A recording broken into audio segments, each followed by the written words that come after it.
You know the magic number, $1 million. It's the golden ticket we're told guarantees a comfortable retirement, travel, freedom, no financial stress. But here's the uncomfortable truth most people never hear. For almost everyone, that $1 million retirement is a fantasy. According to the latest data from the Federal Reserve, only a shockingly small percentage of Americans ever reach that number in real retirement savings. We're not talking 20%, not even 10%. We're talking single digits. Think about that for a second. For every 100 people you pass on the street, more than 95 of them will never hit this milestone. So today we're pulling back the curtain. We're breaking down who actually makes it into the $1 million club, why nearly everyone else falls short, and, most importantly, the repeatable system that people who succeed all seem to follow. And if this kind of clarity matters to you, if you care about building real financial freedom instead of relying on hope, take a second to like this video, subscribe to the channel, and share it so it can reach someone who needs to hear this. Because this channel isn't about hype, it's about clarity, control, and long-term action. Let's start with the numbers. The idea of $1 million retirement is everywhere. It's treated like the baseline for success. But when you look at the cold, hard data, that story completely falls apart. Analysis of the Federal Reserve's own numbers shows that only a tiny fraction of Americans have $1 million or more saved in retirement accounts. Not net worth, not home equity, actual investable money. 401ks, IRAs, brokerage accounts. And this is where a massive misunderstanding begins. You might be thinking, I know people who are millionaires. You probably do. But $1 million net worth is very different from $1 million in retirement savings.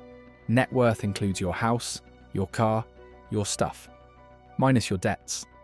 About 18% of US households technically cross the $1 million net worth line, largely because of rising home values.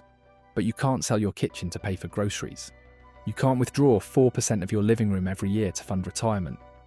When you strip out home equity and focus only on the money people can actually live on, the number of millionaires collapses.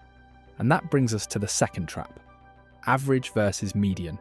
You'll often hear that the average retirement savings for Americans aged 65 to 74 is over $600,000. That sounds reassuring, until you realize the average is deeply misleading. A handful of ultra-wealthy households drag that number up. The median tells the real story. If you lined everyone up from poorest to richest, the person standing in the middle, the true typical American, has about $200,000 saved for retirement. That massive gap between the $600,000 average and the $200,000 median shows just how distorted the picture really is. For most people, the $1 million dream isn't close. It's not even in the same universe. Let's make this personal, because these numbers don't just describe a system. They describe where people actually are as they move through life. For Americans under 35, the median retirement balance is around $18,000. The general guideline is to have 1 year's salary saved by age 30. With median incomes well above that savings level, most young adults are already starting behind. By ages 35 to 44, median savings rise to just $45,000. This is the decade where life gets expensive fast. Mortgages, kids, childcare. Income rises, but so do obligations. Retirement savings often get deprioritized. The benchmark by age 40 is roughly 3 times your salary. For someone earning $70,000, that's $210,000. The median isn't even close. From 45 to 54, the median climbs to $115,000. Retirement is no longer abstract. It's visible. Earnings may be near their peak, but savings haven't caught up. By age 50, the guideline jumps to 6 times income.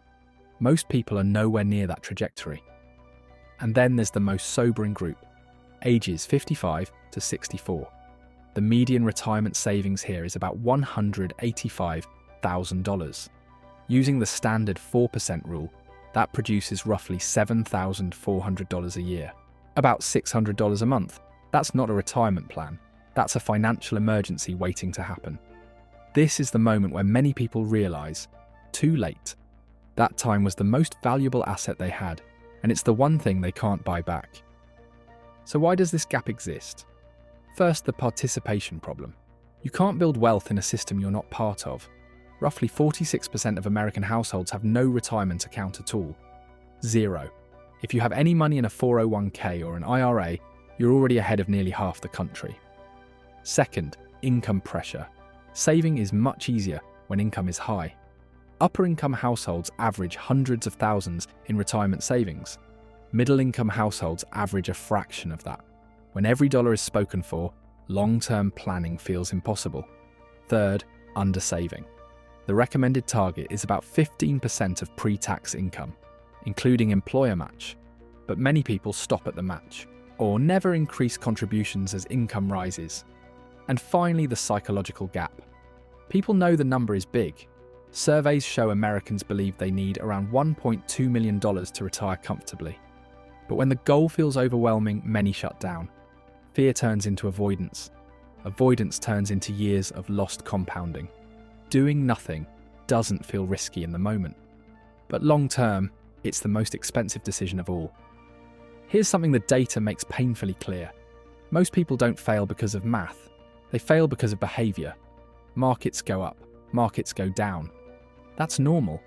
But many investors panic at the worst possible moments. They stop contributing during downturns. They sell when fear is high. They wait for things to feel safer before getting back in. The people who end up with seven-figure retirements do the opposite. They keep contributing when the market is down. They understand that volatility isn't a threat. It's the price of admission for long-term growth. They don't try to time the market. They outlast it. Over a 30 or 40-year career, this behavior difference alone can mean hundreds of thousands of dollars. Same income, same market, completely different outcome. Here's the shift that changes everything. These numbers describe the median.